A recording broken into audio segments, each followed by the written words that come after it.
Welcome back to the Point of Order podcast, an inside look at California politics in the state legislature. I am your host, Assemblyman Josh Hoover, and very excited to have a first-time guest, Assemblywoman Natasha Johnson from Assembly District 63 in Riverside County. Welcome to the show. Oh my gosh, thanks for having me. Yeah, super excited to have you. How are things going in your first, few months of the legislature? Because you came in at the end of last year, right? Yeah. In a special.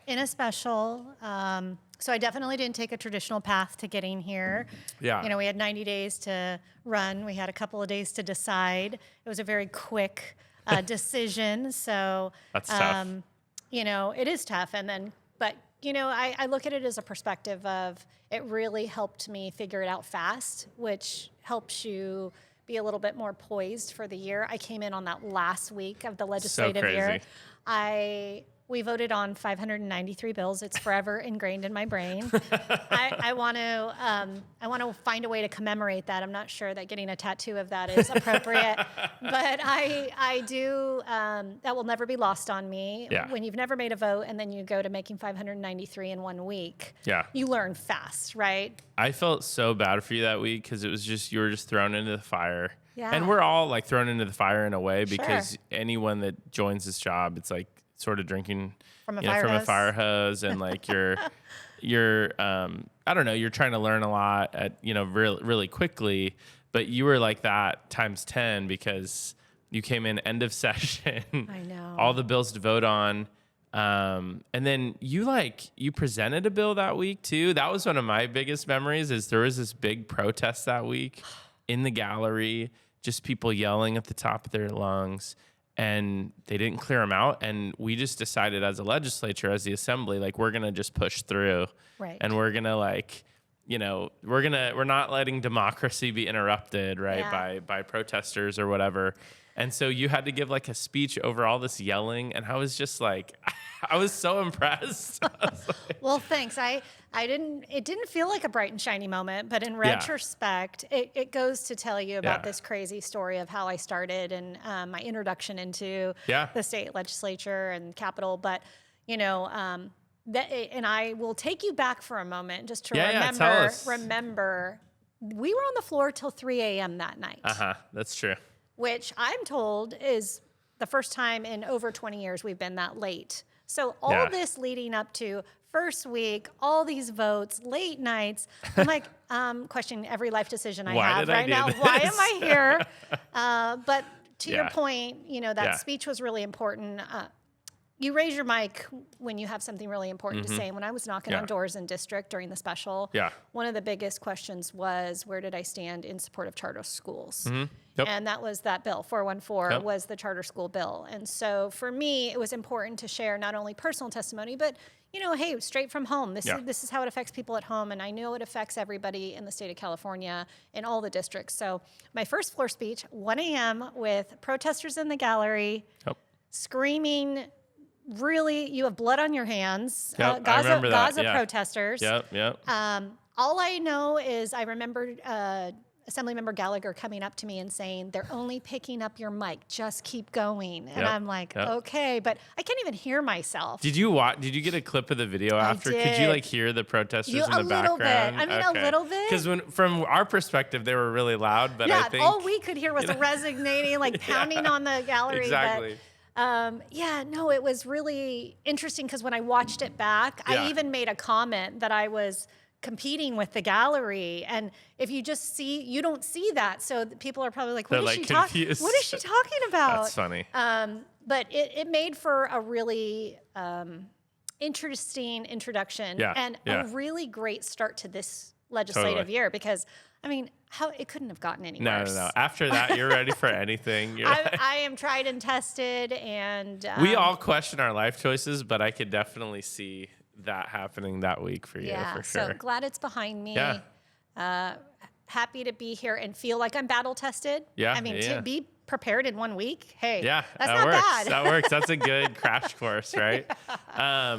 So, and I loved the bill you spoke on. I don't even remember the bill right now, but I know that I remember it being about charter schools. I'm a charter parent. I'm a big believer in school choice, and these are a lot of the battles that we end up having in the education committee and in the legislature. Yeah. Is like, should parents have options? You know, should we be able to do that? And so I thought it was really great you were able to stand up on that.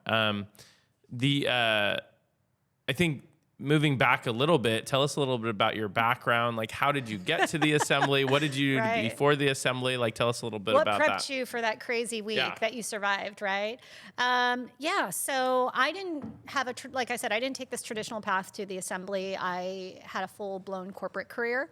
I've done that for 27 years, and for a credit union, so I've been helping people navigate financial preparedness, readiness, and make great financial partnership and decisions at a time where I was a military brat and know what that life looks like. And so I work for a military credit union in my corporate career, and helping families that are making tough decisions and moving all around the world is there's a lot of service, and I appreciated that. I didn't serve in the military, but it was my way of giving back. So that's awesome. Built a good career there, but no stranger to hard work. I also run a nonprofit in the community that I came from, that I was also the mayor of for almost 13 years. It's amazing. So coming from local government, it doesn't prep you for this, but it does give you an incredible awareness of what we're struggling with at the local level, and why local control is so important. So raising 3 beautiful boys, 2 of them are adults. That's awesome. Wow. What's that like? Wait, let's back up. 4 if you include my husband. Your husband, yeah. He's great. Truly, I'd be remiss to not give him a shout out, just to say there's no way I could do this without him. So I think that's really important. But he's a small business owner and has been for almost 30 years. So, and then we'll be married 25 years this year. So I'm not a stranger to hard work. Wow, that's amazing. We've been through some wonderful things, lots of blessing, lots of stressing. Oh, yeah. So thinking about coming here is just, I have a kind of a unique, I think I'm a little bit unique in the state legislature. I'm a business owner. I'm a mom. I come from local government. I had a corporate career. So I had a little bit of everything. And I think it gives me perspective to look and make decisions from different angles that maybe aren't always represented up here. Well, and that's what I love about, I think we need people from a lot of different backgrounds in the legislature, because we lack perspective, right? A lot of times in Sacramento. So I would say, I've been trying to do all these meet and greets and meet with folks and just get to know everyone, get to know me. I'm in the same fight as I was at the local level, just a different style, right? Yeah. And what I say to people is, if you had a magic wand and you could fix one thing about Sacramento, what would you fix? And you'd be shocked at what I typically get from folks, right? It's usually one of 2 things. Okay. It's people or process. Okay. And they usually want to get rid of people or bring new people. You pick. Or process, and what process they would fix that they're super frustrated with, or have an idea to bring. And so I would say, I've learned a lot just hearing people. That's cool. That's a great question. And so I would say, I'll ask you that before I give you my answer. If you had a magic wand, oh man, and you could fix one thing, what would it be? I mean, it's a hard question, right? You have to think it is a really hard question, because there's so many things that are broken, right? But but I think I would definitely want more balance in Sacramento, right? So, that would be that's probably more of a process thing, no, that is a people thing. So I can help you. I'm going to help you. I'm going to help you here. All right, I always say, for me, if I had a magic wand, it's about people, right? Yeah. Because if I could bring more people with life experience into the building, such as kind of like what I described. It's a fair point. Not exactly like me, but if we had a little bit of diversity in those that have had different life experiences, I think we make better decisions. Yeah, for sure. I totally agree. And then process can change, right? Totally. So it really... There are days where I'm like, it'd be nice to have 79 other people exactly like me, that agree with that's a scary thought. I'm totally kidding. That is I don't think anybody wants that's 79 a horrifying thought, okay? Come on. My husband and my adult children would be like, absolutely never. No, but you do need the diversity, right? Of the personalities and the perspectives. That's critical, right? 1,000%. So I do want that, but I also want a little more balance and perspective, maybe. Yeah. And life experience, better life decisions. experience, for sure. as you go through life and you make tough decisions, bad decisions, good decisions, you learn some things. But if you haven't had a chance to go through all those things, and now you're coming up to the state capitol and you're making decisions that impact people's lives, and you haven't had an opportunity to go through that. Yeah, it's a good point. I don't care if it's fair or not fair. It's where we're at, right? No, it's fair. So yeah. No, I love it. That's great. I love what's it like having adult kids. That's what I want to know, because I've got a 17-year-old, so he's my oldest, so I'm not quite there yet, but I'm curious. Yeah.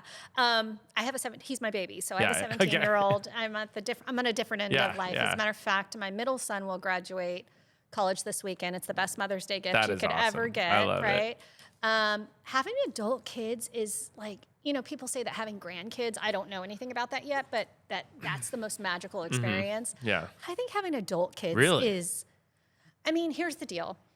When they're little, our job is to keep them alive. Yes, as parents, right? Yeah. Daily, you keep them alive, stressful. And it's so stressful because you're just trying to, But when they're adults, your job is a different kind of stress. It's not to keep them alive anymore; it's to help them live. Yeah, and it's just a different kind of stress. You never stop stressing.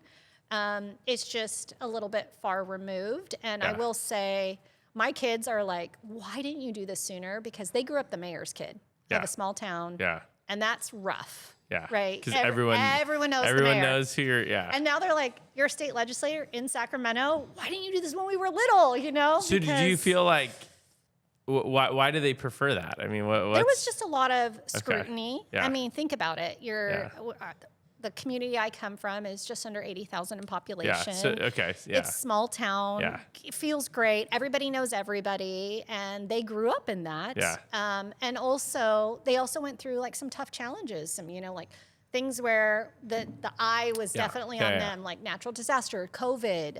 Think about all those kinds of things where people got frustrated with local government, and you're the mayor's kid. Yeah. And you go to high school with everyone else's kid, and mom pickups ask your mom about this, and they were like, "That's funny." That's so funny.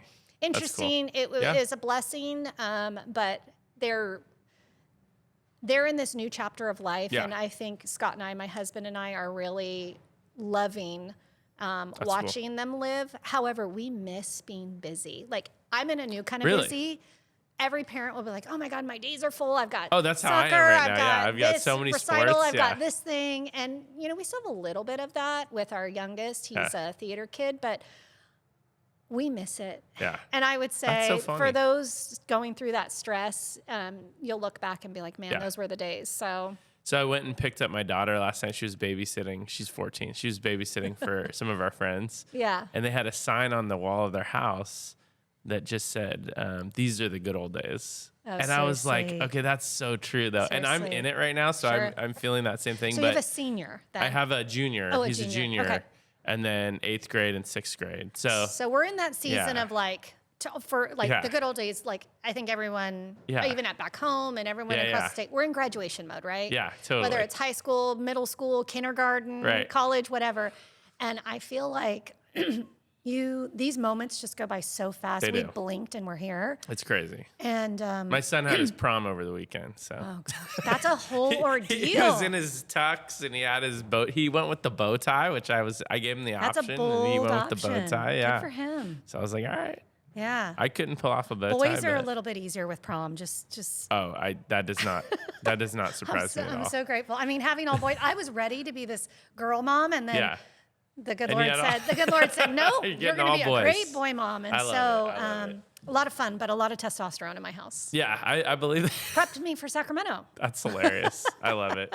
Yeah, seriously, no kidding. Yeah, no kidding. Well, tell us a little bit about your district. Yeah. Like, what do you love about it? Where were you the mayor of, by the way? Lake Elsinore. That's hometown. Lake Elsinore. All right. That's where we call home. We had our flag and planted very firmly there. One of the reasons for being a military kid and moving around so much, we decided to place a flag in a small town, and this was it for us. We wanted our kids to grow roots, and they did. Whether they loved being the mayor's kid or not, they went to school started kindergarten and graduated high school with the same set of kids, which is, I think for us was really special. Was pretty important, right? Because I didn't have that growing up. Yeah. But the district is about 350 square miles, heart of what we call the anchor of Riverside County in Southern California.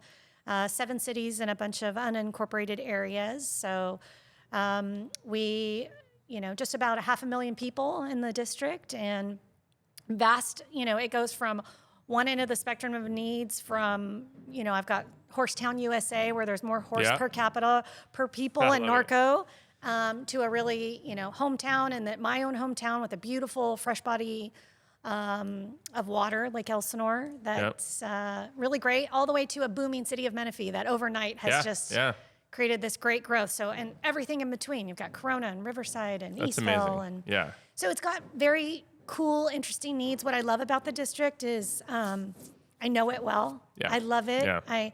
I know what I'm fighting for up here, and it's a little bit different for each of those cities too. Totally. So I get to do a little bit of everything representing the 63. Yeah, I do love that about like getting to mostly grow up in the district I represent, mostly like since I was about 10 years old. Wow. So, just knowing your district so well, right? Because like not everyone has that experience. Some of the representatives moved there when they were adults, and that's totally cool as well. And you can still learn your district really well. But it is pretty cool just like seeing it from, all the growth that's happened over the last, 30 years or whatever. So it's been pretty amazing. Yeah. What are some of the things you're working on this year in the legislature? Yes. Well, anything you're passionate about? Yeah. I mean, so I already mentioned that this was the same fight. My predecessor was really great at, making sure that voices were heard back home. And I think that getting people in tune and engaged, it's hard, right? Especially right now, there's a lot of burnout. There's a lot of frustration up across the state of California. And so, how do you translate that into, I'm going to go do the same thing and hopefully yield different results, which, if you do the same thing, that's the definition of insanity, right? So really trying to, same fight, different approach. Yep.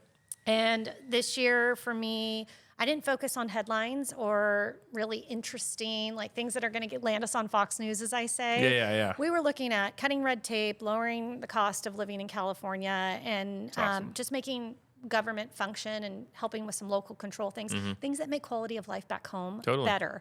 So these aren't super sexy things always, right? They're legislative fixes.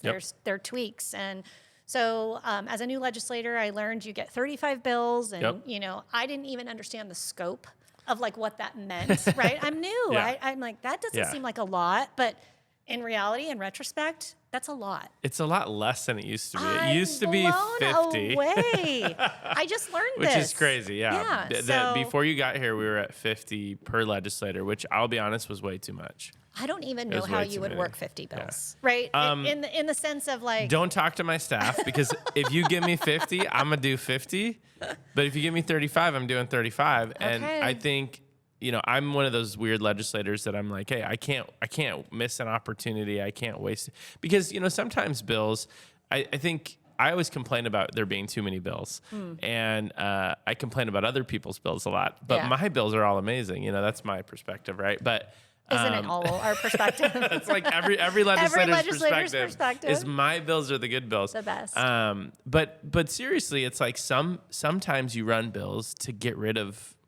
To like clean up code, to get rid of old laws. Like people don't realize that. You have to run a bill to delete a law, so you can't quite put them all in the same bucket. But I will say and my staff is very grateful that we're down to 35, because there's too many things going on in my community that I'm like, oh, we can fix that. We can do that, and then you want to do everything. So, I'll take it. Fun fact, take it back to the magic wand. Okay. Yeah. Do you know how many people told me that they would get rid of 35 bill slots and reduce it down to 20 when I asked that question? You know what? I'd agree to that. And the reason they said that, I mean, a lot of folks up here in Sacramento say that from inside perspective, saying, if you only had 20 to do, would you focus on the most important issues? You 100% would have to prioritize. And so I can't debate that, right? I don't have a lot of context as a new legislator, but I can say I was like 35. Wow. Well, we ran 21 this year. We weren't really interested in a ton of messaging bills because, and I'm learning what all that is too, right? Like, what's a messaging bill for people back home? They're like, what does that even mean? And I think that's a way to say that your voices are being heard, but what are the chances of really getting those through? Correct. And so I wasn't really interested in that, because in our district, in the Assembly District 63, we haven't had a bill signed into law in 13 years. Wow. That's amazing. Okay. Well, it's not for lack of effort. No, yeah, no, I hear you. You know, we're all working our butts off up here. But I will say, I think, again, same fight, different approach, right? So we decided to reverse engineer it. And okay, maybe we don't go after this, but how can we back that up and see what legislative fix would support quality of life back home? And I think there's all different perspectives, different approaches. Yeah. I feel like you and I share that approach in a lot of ways because, I mean, there's occasionally where we'll do a bill where we know that this bill probably is very unlikely to pass, but we think it's really important that people's voices feel heard on it, right? And I want to put on the record that you and I are going to work on my school choice bill that we just saw. That's right. We just did that, and that's a good example of that. That's a great example of that. A bill that like expands options for families within the traditional public school system. Love your bill on open enrollment. And that's one of those things that doesn't get received super well here. It actually used to, by the way. Okay. This wasn't like always like unfriendly place for that. Even amongst the current majority, like open enrollment used to be a little more, I feel like, acceptable. And I think in the education arena, I'm not a subject matter expert. I think you may be more of a subject matter expert than I. But for me, it's about that choice for parents. Mm-hmm. It's also about, if we're giving a good product in the education system, then this should create friendly competition for, school districts. I know it's not super popular, to your point, like it's not well received, but I think as you look at some of the enrollment numbers. Yeah. Oh, yeah, totally. And 75,000 students are declining from enrollment from public schools. There's a bigger issue there. It's a bigger conversation. So it's not about, I have two wonderful children that went through the public school. They're byproducts of the public school system. And it was fantastic, right? Like to me as a mom, would do it all over again. But then my third child, it wasn't the right fit, right? So we're in a charter school. We've talked about this. It was something really important to me. So I want parents to have that choice. Yeah. I 100% agree. And every kid is different. Every kid has different needs. And, I've got kids in both right now, which is kind of hilarious. I've got traditional, I've got a charter kids, I've got traditional public kid. So, I mean, it really does depend on the kid. Yep. And I think what bothers me the most about the issue that your bill raises for listeners, if they're not familiar, tell us, I guess, briefly what your bill does. So the bill was allowing children or parents to choose to perform like an interdistrict transfer, right? Right. The current system, if let's say a traditional school is not the right fit for your child, there's a multitude of reasons why that could happen. Let's just say it's not working. You have to go to that school and ask for permission for them to release you before you can even transfer. So the school site that's failing you has to give you permission to move on. And so, in the bill presentation, you heard me say the word, it's almost like a bully mentality. Yeah. And I meant that in a respectful way. Like we're making this a bigger challenge than it needs to be. Let them choose to stay in public school and go to another school. Yeah. If it's not working, it's not working. And so I think that's why you're seeing a lot of the enrollment numbers drop, because there isn't choice. And if we were to give choice, we would be able to. We'd help public school again. You'd probably keep more people in the traditional public system. I agree with you, but so this was about choice. That's interesting. It was about giving parents that choice. I didn't think it was going to be as controversial as it was, but I guess that's my lesson learned in. So it's interesting. Sacramento. One of the reasons I loved your bill and knew your bill so well is because I actually staffed it when I was a staffer many years ago. We did a very similar bill. Okay. When I worked for a previous boss that I worked for. Okay. And we had a mom come and testify on that bill. Yeah. And obviously her kid's probably grown up by now and everything. But at the time she had like a 10-year-old son. Mm. She wanted to enroll him in a school in Torrance Unified School District down in Southern California, which was across the street from her house. It was quite literally next to their home. But they technically lived, the other side of the street was in LAUSD. And they had called Torrance. They had applied in Torrance. Torrance had said, yes, we want your child. We'll take your child. We've got room for your child. And LAUSD said, no, you're not allowed to go. We're not going to give you up. And I just think that is what is actually happening, right? For some families, not obviously everyone. but where the home district can really hold you hostage in a lot of ways. And they have an incentive to do that because that child represents money for that school district. It represents dollars going out the door if they leave, right?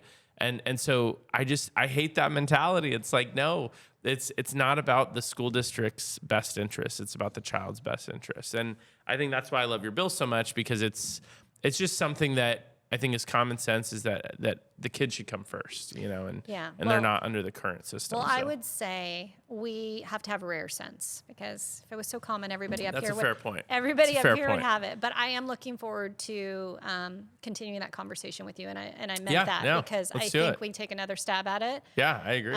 It's an important issue. It's not going away, and that's the other thing I'm trying to convey back home. How that when you come up against opposition like that here, it doesn't mean it's done. It just means not right now. Right. It's not never. Totally agree. We're constantly in the not right now mode. Exactly. Sometimes you just, you got it. And honestly, I've kind of taken that approach too, where it's like, sometimes it's better to chip away at something, or get a small piece now and then more of it later, than try to get everything in one swoop. So I'm learning that. It's hard. It is hard. It's hard to be patient. It's frustrating. Yeah. It's frustrating to learn that. What you have another bill you were talking about recently. It's like a scope bill, or I can't remember. Yeah, thanks. If you want to talk about so that we got some really good work done there. It's a scope of practice for a physical therapist. Okay. So it was seen in Business and Professions Committee. Yeah. We actually got it out of committee, which is great. impressive. I don't know this to be factual, so someone listening can definitely fact check. But I think it's been almost 20 years since we've got a scope of practice bill out of Business and Professions. It's definitely very hard to do. And again, I don't know like the whole record, but it's very challenging. That's what they tell me. It's tough. Just repeating it doesn't make it factual. I understand, but I'm going to hope that either way, it's been a very long time. This would allow an expanded scope of practice for physical therapists. That's something they're already doing. It's taught in their curriculum. They're certified on. The component of the bill, there was a few things, and this is a great example of what I'm learning how you actually get a bill across. Because when we started out, it was very grandiose, right? It included dry needling, which I'll get back to in a second. Imaging, so physical therapists could order imaging to check their progress and how things were going. And then in addition to that, prescribe NSAIDs, so Motrin and all the things. Sure. We had to dial all that back to just focus on access to PTs. Have you ever been to physical therapy? I have actually. And you go to your doctor and you get a referral, and then you got to wait I've done all that. So we're trying to streamline that process a little bit. Make the patient have a more effective, streamlined process where it's a little bit quicker. Sure. Yeah. And then the dry needling is just where is a lot of our opposition came from. I'm just going to cut straight to it. I don't think there was as much opposition to all the other things, but those were the things we compromised so we can continue the conversation. There was a lot of debate about whether or not this infringed on acupuncture and their scope of practice, and so. While there is a needle for both, two entirely different issues. Right. And I will tell you, we had over an hour and a half of opposition of why this was, infringing on acupuncture. And, after it was, I have to tell you, I looked at every single person and was like, thank you. I appreciate that they came all the way up to the state capitol to say, this is important to me, right? But at the end of the conversation, when I got to make my closing remarks, I think it really came down to we have to decide whether we were going to be protecting the practice or we were going to be evolving medicine. Because what did we want to do here? This bill was about the manipulation and movement of muscle. Right. Acupuncture is well-being and health, it's a healthcare option for wellness. I said I am an acupuncture patient. This dry needling doesn't make me want to stop being an acupuncturist patient. Correct. Because if I had an injury, I want to be able to have dry needling and figure out a better way to heal myself. That doesn't mean I'm going to go to my physical therapist for acupuncture. And in many cases, acupuncturists and physical therapists and chiropractors, they're all working together, right? Yeah. And so I just felt like it was very difficult and great respectful. Experience, though, probably. For you to not like little intimidating. I mean, you learned a lot. I'm just saying. You learn a lot, yeah. And also to be, I think part of my same fight, different approach. Yeah. I want people to know, like, I can completely disagree with you, but we're just going to do it in a different way. Yeah. I'm going to say thank you, and I'm going to appreciate the time you spent. And I think the difference for me is I expect that same level of respect back. Oh, and absolutely. And we don't get it up here a lot of the time. Yeah, no, exactly. So I hear you. I feel charged to be like, okay, well, I'm going to show you how that's done then. I want to show you what that respect looks like, even when I don't agree with you. So we got it out of committee, and I wanted to say, like, learning the committee process and the chair, he really helped me work that bill. Yeah. And I think you have to be, for me, and you can tell me, you've been in my shoes. But as a new legislator, I think being vulnerable is such a, it's almost a superpower. And I don't know that everyone would understand that, but when you come into this thinking you know everything, or you've got this, confidence, I don't think that plays well up here. You get humbled pretty quickly. Oh, I think. No, you get smacked in the face. I've just seen that happen many times to different people where it's Yeah. like, oh, that person's gonna get humbled a little bit. I think the success of what we've seen so far, and I would say, with I have an incredible team who they work really hard too. But I would say the reason why we're seeing some movement is because we did take a very vulnerable approach. We asked for help. We worked our connections and our relationships, and you have to put a lot of work in to get a bill done, right? You do, for sure. And it doesn't stop on the floor or an email or a text. It's like, I can tell you, I've been on the phone sometimes till 11, almost midnight, talking to folks like, okay, what are your concerns? Where can we fix this? What can we do? How can we move it forward? And so that's good. You're learning all of that too, which nobody sees, that behind the scenes of that. Yeah. It's a lot. It's so funny. I actually had a district bill that I presented in committee a couple weeks ago now. And one of my presenters it's a district, one of my presenters from the district gave testimony and told me after, he's like, I thought for sure we were walking in and this bill was just going to die. Like, I didn't think this bill had any chance. Yeah. And we got it out 12-0, and it went really well, and really not a lot of opposition, anything like that. And he's like, I was just so shocked that it went that smoothly. And I said, to be honest with you, though, most of the work for that was not about the committee hearing. Right. It all happened before, because I had been calling people and negotiating with groups and stakeholders for like months before that. Right. And it was like, the work doesn't happen in committee. You got to be putting in the work before committee. Yeah. And you know what I'll say? I don't think we do this enough, but I'm probably the newest perspective amongst our 80, right? And people would say, as one of the small but mighty Republicans, I don't have a lot of there's not a lot of support there, okay? But I would say that I was completely impressed with my colleagues across the other side of the aisle, where we did not agree on some things. But do you know that a handful of them came up to me after committee and said, that was really hard, but we appreciate how you handled that. That's great. And so it's like, there's a lot of civility there. Yeah. Not always. I think not sometimes always. On the floor we see these we do. Theatrics. And there's different personalities, right? Everyone's got a different approach. But honestly, sometimes you get what you give. Like 1,000%. if you give respect and you work with people and you actually want to be effective, you're going to get some of that in return, and you're going to see that pay off.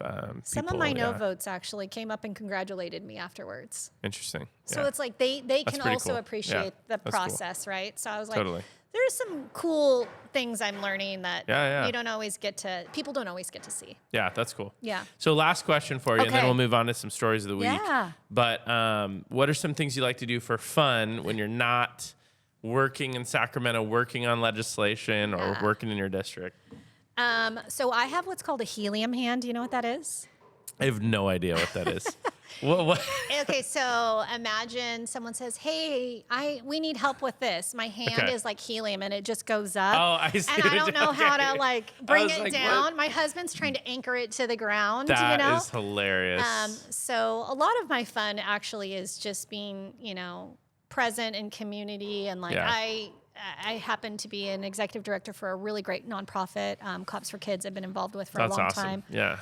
So I do love spending time in community. So if I'm not in service, I have to tell you the most fun I have is being in service as a mom. That's cool. I've wanted to be a mom my whole life. Yeah. and a good one. I don't know that I've accomplished that, but I will say, I'm sure you have. I will say, just being present for our kids. You know, we talked about these moments are flying by, so the adult children are, I can't even believe that they're adults. But my youngest is a theater kid, which all my other 2 children were sports kids. Totally. So everybody that's listening could relate to being so crazy with sports and schedules and practice and, you know, driving here and driving there. And God forbid it's your turn to give snack and you forgot and like, you know, all the things. But run to the store. Theater is 10 times busier.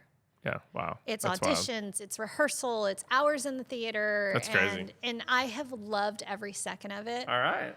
But my favorite thing is actually watching musicals. Whether my kid's in it That's awesome. or not. Or we're in Broadway. I don't care. That's great. Like, what's your favorite musical? Oh my gosh. Or what's your you can't what's do your that top to a 3? person. What's your top? I don't know. What's one of your favorite musicals? You don't have to pick one. I don't think it's probably impossible to pick one. It is impossible to pick one. Something that's not as popular we saw on Broadway this last summer is called Buena Vista. Okay. It's a cultural, mostly musical about Havana. Havana, when they went through kind of like the revelation. Wow. It was really cool. Okay. So that, I would say Newsies, probably one of my... Newsies good? Yeah, my kid's been in it, plus I've seen it. Yeah, I love it. And then Outsiders was really great. I love one of my it. favorites. That's awesome. Wicked is a favorite, but I feel like it's gotten so... It's over, like, yeah. I mean, well, now that the if movie... If you appreciate musicals, like, you love it. Like, I've seen it 3 times. I love it that much. We saw it way before it was, we did too. Like, you know... A thing. Totally. But it's fantastic. No, I'm still all down for Alphaba and wearing all green to support. But I just will say, I think there's some smaller musicals that really just do it for me that don't get the hype. I love it. And that's great. I'm sort of I don't know, behind the, I kind of secretly like musicals as well. Why do you have to secretly it's like not secretive. them? I don't know why it's secretive. I'm just saying, like, I'm just be like, no, hey, I just like, I don't like talk about it a lot, or like, I don't even go to a lot, but it's just like I enjoy it when I can get to it. Like when I was heard it, we're bringing this out of Assemblymember Hoover. He loves musicals. I mean, yes, I do love musicals. I was in theater as well as a kid, okay. so I just like the whole thing, right? Yeah. Like a lot of people don't know that. But yeah, we've seen Wicked, we've seen, Hamilton, we've seen like all the, I don't know, there's a lot of good stuff out there. Oh, Hamilton, that's one of my boys' favorite. Over the years, we've seen a lot. But it was funny, when I was 19 years old, I went on a trip to Europe with it was like a senior trip sort of thing. Okay. And we like went to a bunch of different countries. But when we were in London, everyone went to the bars and the whatever. And you went to a musical. I went to Phantom of the Opera. Oh my gosh, awesome. At the Queen's Theater, and like, or I think that's what it was called. But yeah, and it was freaking amazing. So you were doing theater before theater was cool. I don't know. I just was like, when else are you gonna get to experience this, right? And I've never been to Phantom before or since. Yeah. And like, it's not even necessarily my favorite, but it was such a cool experience. Yeah, absolutely. And like to do it, like, anyway. So I don't know. That's where I'm at. Theater is a passion for us. It's become something that our family can all connect on, whether we're supporting our youngest or we're literally. Totally. We just booked a trip when we're out in our recess. We're going to New York and we're going to watch like 7. Like, we're so excited. So that's so cool. That's cool. So theater, I would say we're a Disney family. We live in Southern California, so we love Disney, even if it's just to go down there for like a churro and a ride. I mean, it's like the best. A $20 churro. I don't care. I do not care. I love it. I won't buy a $20 balloon, but I will buy a $20 churro. That's actually worth it. And I won't share it. So it's worth it. Disney, That's awesome. and then we've got some puppies at home, golden doodles that are love it. I've got a golden retriever as well, so you gotta love it. Simple stuff. I think this chapter of my life is more about being intentional about simple things. That's great. Versus love it. Lots of things. Yeah, awesome. Yeah. Well, thanks for sharing. If you're cool with it, let's get into some stories of the week. We don't have a ton of time, but we'll blow through some of these. Yeah, let's do it. California billionaire tax has apparently enough signatures to qualify. Obviously, this is a proposal that is going to tax a very small group of billionaires in California with the hope of raising a lot of tax revenue. I think the challenge is what we've seen in other countries and other states that have actually attempted this. Yeah. We've seen a lot of capital flight. We've seen a lot of exodus from those areas. and ultimately actually a reduction in tax revenue. But I'm curious if you had any thoughts on this whole thing. Yeah, I think this shows exactly where our voters are right now, Yeah. right? I think it's about real frustration. And I also think that it's about affordability and fairness. And so at least that's what I'm hearing back home, right? Yeah, totally. The bigger question is, I think for us as legislators, are we solving this problem? Right. And I think we might just be creating a little bit of a headline. Yeah. I don't know that we're solving the problem. And I spoke to you earlier about kind of reverse engineering it, because I don't actually have the blueprint to what would solve it.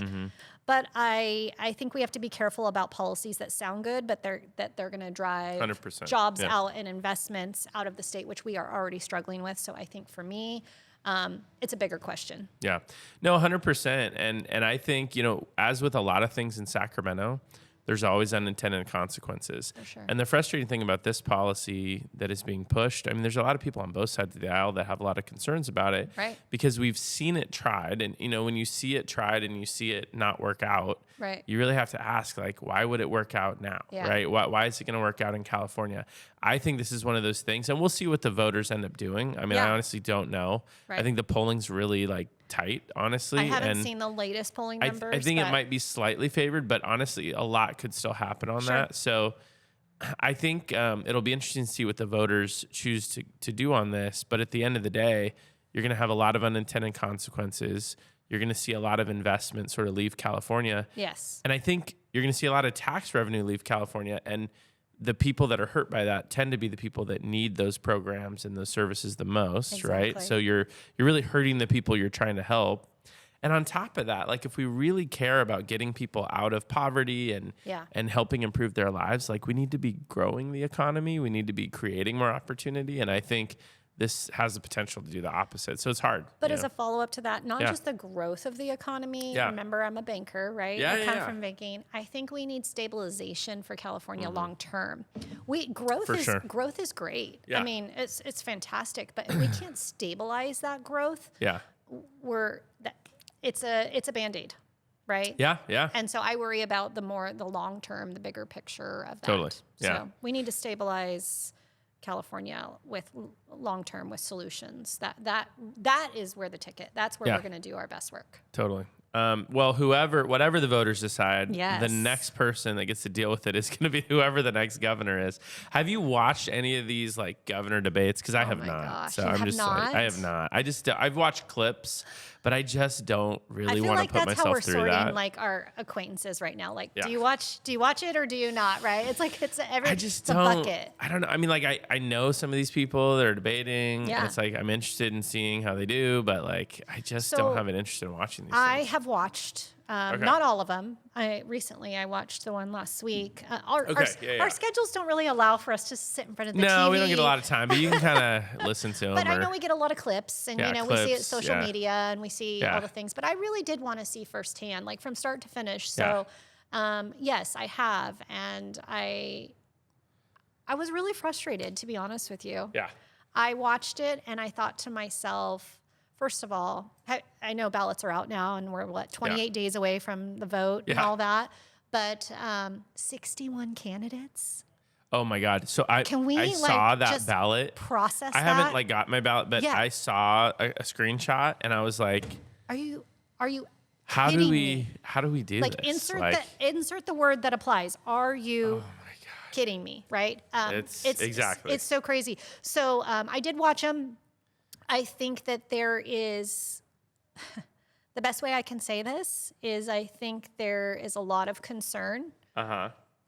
For me, I mean, I don't know what the protocol here is, but I'm just going to say it like it is. You say whatever, yeah. As a Republican, I think, having two Republicans in the race makes it tough. Yeah. Right? Yeah. And I think that, in an ideal situation, we would have, I don't love reap on reap. I don't love that. But I think there's also a lot of Democrats in the race, and I think but we just need to pare it down. Yeah. Right? Yeah. And give people what For it sure. is to focus on. I personally will just share with you, I'm, very invested. the gentleman running for governor, Mr. Sheriff Chad Bianco, is Yeah. my sheriff from back home. Yeah. We've been working alongside each other at the local level for a long time, so I know him intimately that's and great. personally. I met Mr. Hilton and had Yeah, some yeah, good conversation. I have not met, except for one of the other Democrat candidates. I really don't know any of them. Yeah. So what I can tell you personally is I love the approach that only the sheriff can save us now. I do love that tagline. I think it's good. It's where I'm at. So if that clears up how I feel about things for you. No, I love it. I'm sort of in the opposite boat. Like I just met and am getting to know Chad. Like I never really known him. Yeah. I met him maybe a couple times, but I have spent a little time with him in the last year. So it's great to be able to get to know him. I've known Steve for a long time. Oh, have you? Okay. So we're in the Steve different. and I have, I'm kind of the opposite of where me, I'm not, yeah. I'm actually not supporting anyone in the race. Like I haven't publicly made any endorsements or anything, but Steve and I like go pretty far back, like working together. He's been super supportive of me and, really helped me a lot in my sort of development and, That's great. just always appreciated, that and his sort of friendship. So can I ask you a question? Yeah. So why aren't you supporting him? Because I am, as my wife would say, I'm an avoider. Oh, so I avoid, which is weird because I'm a legislator, so this is a problem. But I do like to avoid conflict, right? Okay. And so I just, not always, I will take some stuff on. You've seen me take stuff on. So I'm like, wait, when I get really passionate, I will go to battle. Okay. But on stuff like this, where it's about relationships and it's about two people that honestly I have respect for, I just didn't want to get involved. Okay. But I just let's let the primary work itself out. And I think a lot of people are doing that same approach. And I didn't try to back you into a corner. No. I think it's a great question. I just was wondering. But I mean, on that same point, though, I also know. I guess the one Democrat that I would know would be Matt Maher. I've gotten to know him a little bit. But I think it's an interesting group. I was kind of shocked when they asked these people, like, what grade would you give Gavin Newsom on homelessness, for example? And I know we want to talk about that. And we're getting to a clip later, but it's like, but the other one, it's just, I think it was Javier Becerra gave him an A. An A. I was like, wait, I don't care who you are. I don't care how much you love Gavin Newsom. There's no way, even if you love the governor and what he's done, there's no way you can give him an A. And there's no way in the state of California that you don't see the problem. I mean, I don't care where you live. Just measuring the numbers, right? You can't give him an A. I mean, I don't care if you think he tried his hardest and did what he could and just didn't work out. Even if you graded on a curve.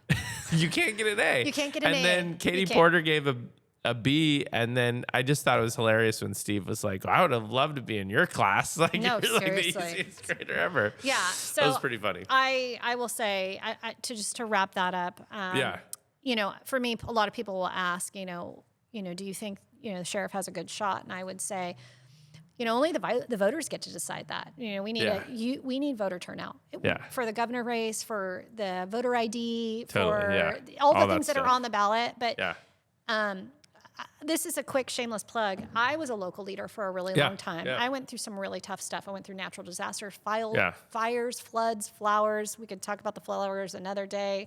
I went through COVID with the sheriff. And so when you go through challenging times, you see a leader rise up. And so for me, it was a really easy decision because makes sense. He was right alongside us. Yeah. So I just, a lot of people ask that question, and I think it's really important to say leadership isn't something you talk about, it's an action. Yeah. No, I think that's amazing. I don't know. I still think there's an outside shot.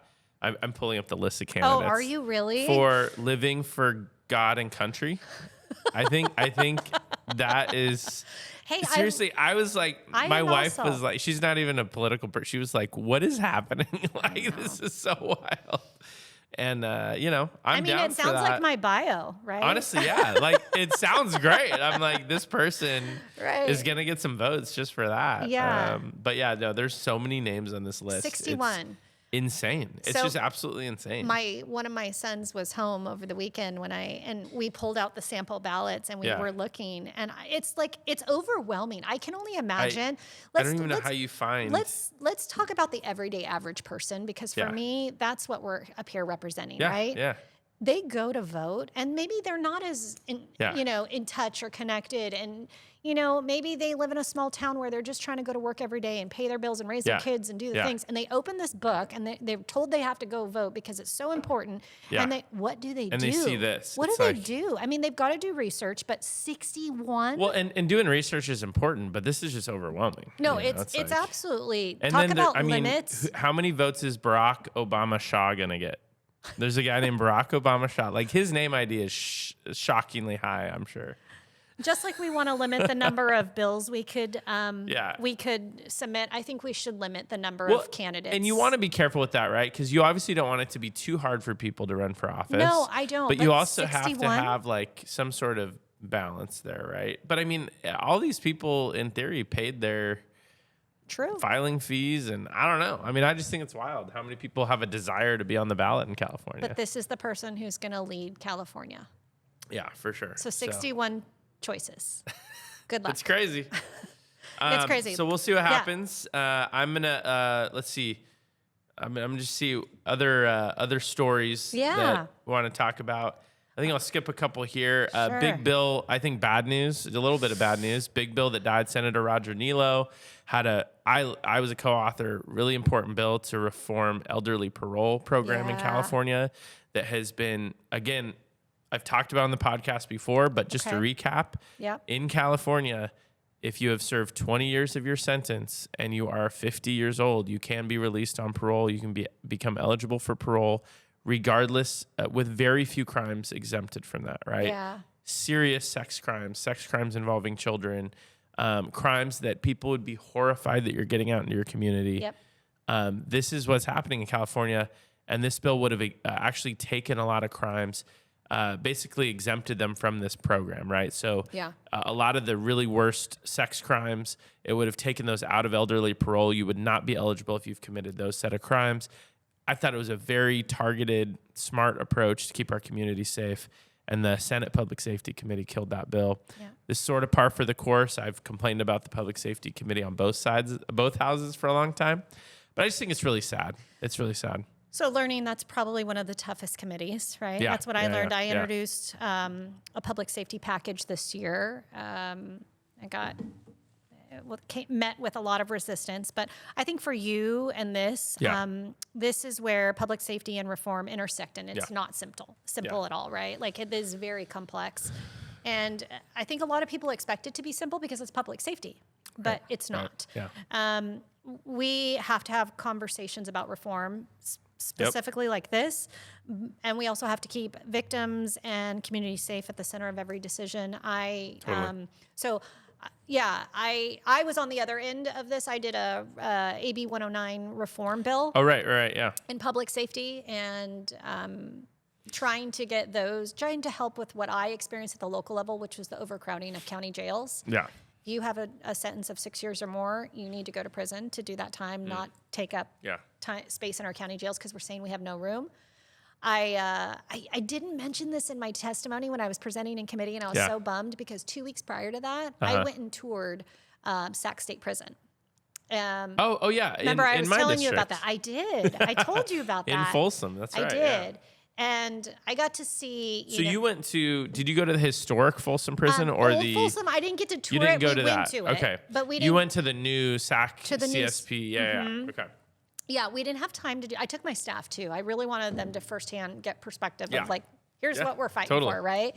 And so it was really an interesting day. And Sac State Prison is not for the weak, right? No. Like it's a serious prison. It was not it was not pomp and circumstance. Like I told them, I said, look, I really want a hands-on perspective. Yeah. And they did a great job of giving me what they could. I got to go into the yard. I got to really see lots of challenges. There were a few things that went down that day where they're like, all right, Ms. Johnson, we got to move you. There's something we get, So all that to say, we have to keep those things in mind when we're making decisions. Public safety isn't just about keeping people safe. Right. So I feel like for you and your bill, I'm sorry, here we go. Well, that was Roger's bill. My bill had a similar fate, although we didn't bring it to committee we have a commitment from the chair to continue working on it next year. That's great. But we had a bill as well in our office, and I've had a lot of legislative success this year. This is one that hit a lot of roadblocks that would have just really focused more on the criteria that the parole board can use to let these people out, right? And we really want we want to reform the whole process, right? From the crime to the parole board issues to funding Prop 36. Totally, all of it, right? So it's just it's been a tough issue this year, but we're gonna keep working on it. Yeah. I think the last story I'll just have to bring up, before we play our clip of the week. It better be the high-speed rail. Well, that's our clip of the week. That's our next thing. Okay. I'm a so little we're bit, gonna get there, but right. I just had to mention. Yes. Third, fourth assassination attempt on the president. Yep. Regardless of your party, regardless of your affiliations, I feel like it's just not good, not a good thing. And it's the political violence and the level of comfortability that is happening with political violence in our country is I always say this same thing, but it's concerning, and I think it's up to everyone to turn down the heat. 1,000%. I think everybody has to take a little bit of ownership here. And I don't think we get anywhere unless we do that. Yeah. I made this statement, and I will say it: political violence, it has no place in this country, and it needs to stop. And I know this is a term, right now it's just like, period. Yeah. Exactly. I think there's really not much else to say about it because I really have zero. I mean, I'm following the news and stuff just like everyone else, but I think just the fact that people are willing to take these actions, it should be concerning us in our political climate. And everyone wants to say this is like the toughest, most partisan time. Actually, I think we've had a lot of those times in our history, I'm not sure this is unique, but it is something that we need to be careful not to let get away from us, I think everyone uses the term, I think we heard it a lot, is that it's polarizing, right? Yeah, this is the most polarizing time.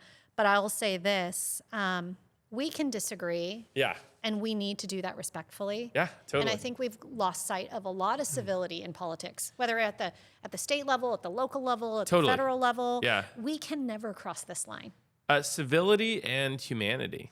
I don't even care. People throw around the words like, the buzzwords compassion and empathy and all the things. And I don't, I would say, this is going to sound harsh, but I don't even really need that. I think just mutual respect that this is a line that should never be crossed. Like it has to be a norm, right? You have to have that norm. It's a non-negotiable. Yeah, exactly. And we've questioned it. It's been questioned how many times now? In the last, what?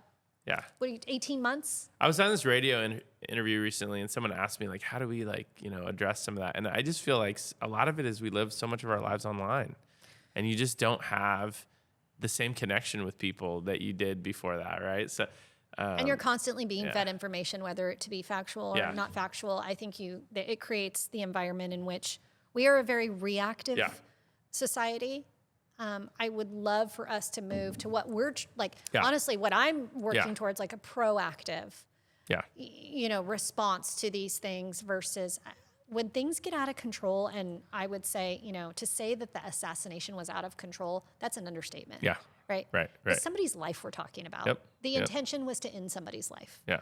Whether it's your president or not. Yeah. Doesn't matter. Yeah. That you're ending somebody's life. So I feel like we've just got to dial that back, and it has to be, like you said, it's a non-negotiable, and we got to get back to not crossing that line. So all right, here we go. Totally. So clip of the week, quick sidebar, by the way. Yeah. I was talking to my son. My 17-year-old made me feel really old the other day. Wait, can I ask you a question? Yeah. Is he politically charged?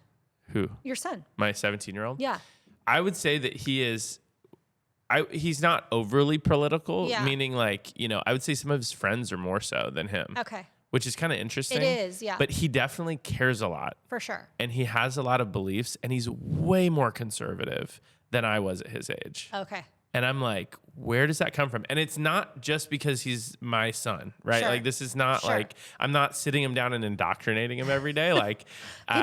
People think we do that. They do, but I have my values that I share and whatever. But I'm actually, not making it a point to shift him in one way or another. But he's just very like principled. And I'm like, wow, it's great. It is great, but at the same time, it's just interesting. Yeah, curious. But I think, I also don't let him have social media, so that might be part of why he's not as political, because I just feel like there's a lot of stuff on there in the algorithms and everything. My older kids didn't grow up with social media. But that's why he made me feel old the other day, because I was telling him about a concert I went to in 2008. So I'll just tell you, because the listeners might find it funny. He really wants to see Kanye West. Okay. Because Kanye has the new big show that he's doing, but it's like super hard to find and get into, and it's in other countries, and I don't know. But he really hoping Kanye will come to the United States. He's like, I got to see Kanye. And I'm like, I saw Kanye in 2008 with your mom. We went to one of his first tours with Rihanna and all these people. Did they give you credit, or did it? Oh, he was like, that's the coolest thing ever, okay, see, right? Sometimes he was like, I am so jealous. That would have been so awesome. He's like, do you have video or photos you can show me? Oh, wow. And I'm like, son, I didn't even have an iPhone. Right. Okay, in 2008, seriously, I didn't even. I mean, the iPhone phone. Existed. I didn't have one. Yeah, you had a flip phone. And he's like, what are you talking about? And yeah. I'm like, we just watched the concert. We just watched the show and experienced it. And oh my gosh, it was hilarious. But he was like just mind blown that like I don't have any evidence of. Talk about that banner you said it earlier. These are the good old days. These are the good old days, and they are now officially the old days apparently, because like we don't do that anymore. Okay, yes. Clip of the week. Right. Just quick setup. High speed rail. I know we're running out of time, but high speed rail. Yeah. Gavin Newsom on Bill Maher, and this is some of his comments. The other side, what they're going to say, though, is, but have you seen the stats from California? Good. What? Well, fourth largest economy. Let's go. Well, are they going to say good about gas prices? Are they going to say good about how high the rents are? Yeah. So many people live. I mean, there's a whole litany. I mean, the train, Gavin. Okay, the train. You got to get rid of the train. The train. I say this as a friend. You got to let that train go. Let the train go. It's up to $231 billion. No, it's not. That's just nonsense. It's not. We're doing a $119 million segment. We got it back on track. It goes back 3 administrations. I inherited a mess. We put it back on track. All the environmental work is behind us. We're actually laying the track. All the legal litigation, all the land issues are all behind us. We're actually making this project work. Okay, so he went on in this, like, I'm not going to keep playing it. Okay.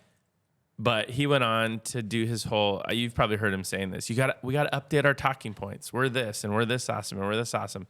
And I'm like, dude, he needs to update his talking points because, number one, the train is going to cost that much. But number two, he always says fourth largest economy in the world. Like that is some sort of mic drop, and it's just not. Anyway, what are your thoughts? Okay. This is, to me, I have so many, but I want to be sharp here. So this $231 billion is not a number. Whether the taxpayers were promised 33, right? Yeah, Let's just talk about that. Yeah, talk about that. This is a trust issue. Yeah. It doesn't matter what the price tag is. Yeah. We have not seen progress.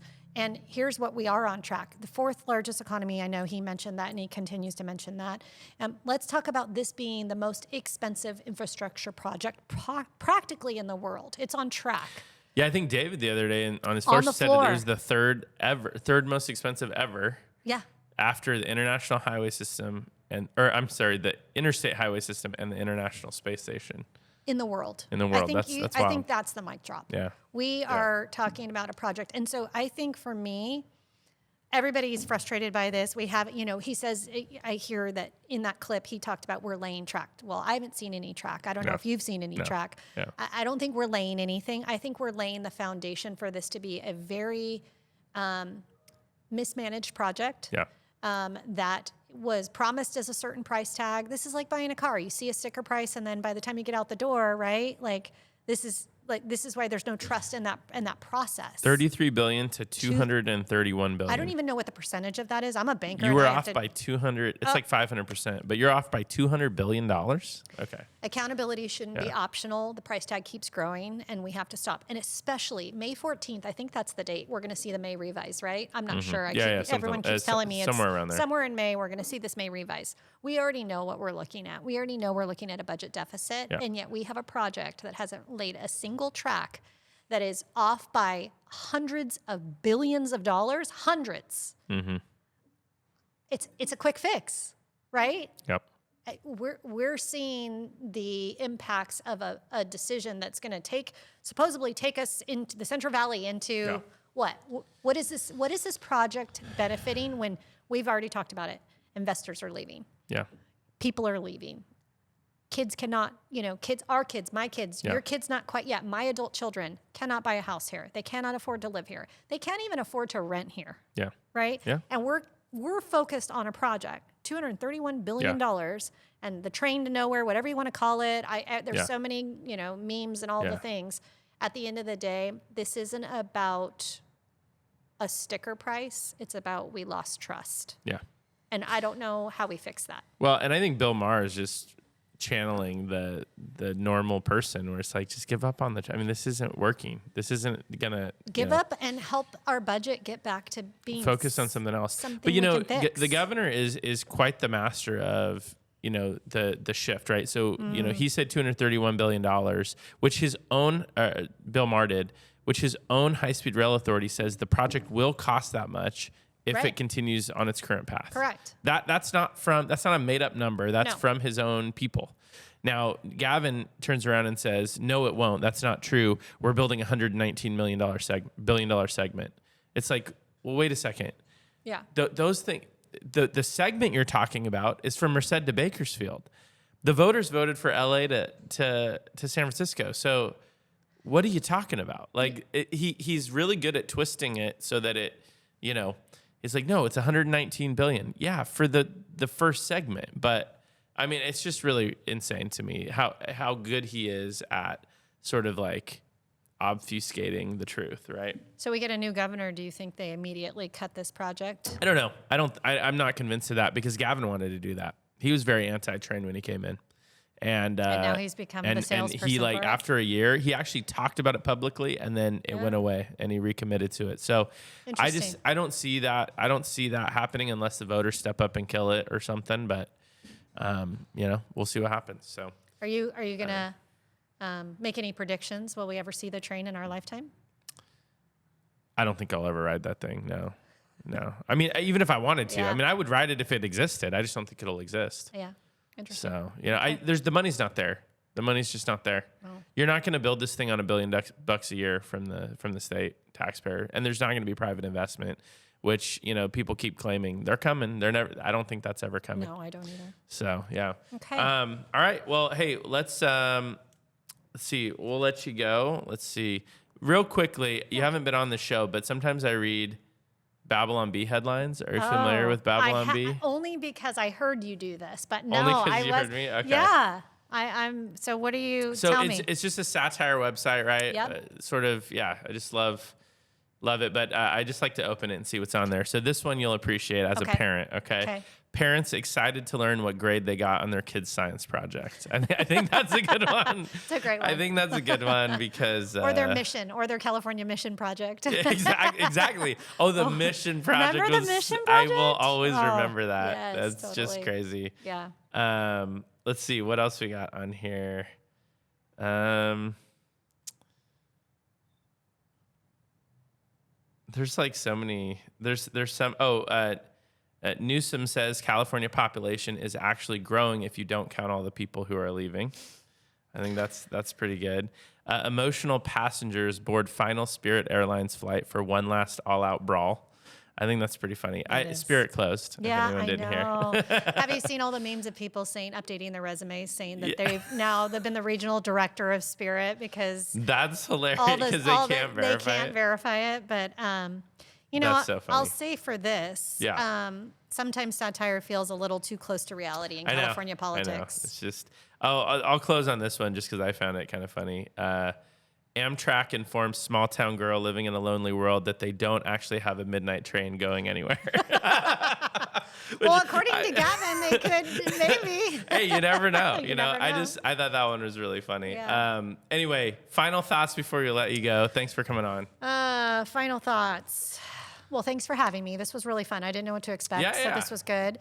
I appreciate you. I appreciate that you're doing this. This is really an interesting way to get people kind of connected and not feel so like daunting. It's kind of fun. It is. It is. You're doing some good stuff. I would just say for those, thank you for letting people get to know me a little bit. I came here not intentionally, didn't have this on my 5-year plan or my vision board, but I will say I definitely came up here to get results, not just to talk about them. So thanks for giving me, your wisdom and helping me work through some things, because I feel like I've got a lot of work to do. Oh no, you're doing great. Yeah. I have a magic wand in my office, by the way. That's it doesn't good. work, but it's kind of like a fun. I love it. I'm just focused on results every day. What can we bring back home Totally. that gets back home? I would just say, kind of to wrap it up, what you can expect from me is same fight, just my style. I love it. I love it. Well, with that, thanks for coming on. You mentioned the May Revise. Our next guest is actually going to be Tom Sheehy, who is the former budget director for Arnold Schwarzenegger. He's going to be now an advocate here in Sacramento, but he's going to be coming on to break down the May Revise. So that's what we're going to be doing I'll on the definitely next tune in for that. on the next episode. And he always brings some really good info. If you have ideas for the show, you can email pointoforderpod@gmail.com. Follow us on socials at pointoforderpod. Myself at Joshua_Hoover on X. And I think your X I have here, Natasha for CA, I believe. Thanks. So follow Natasha Johnson. Thank you so much. And we'll hope to have you on again. All right. Thanks See you so later. much.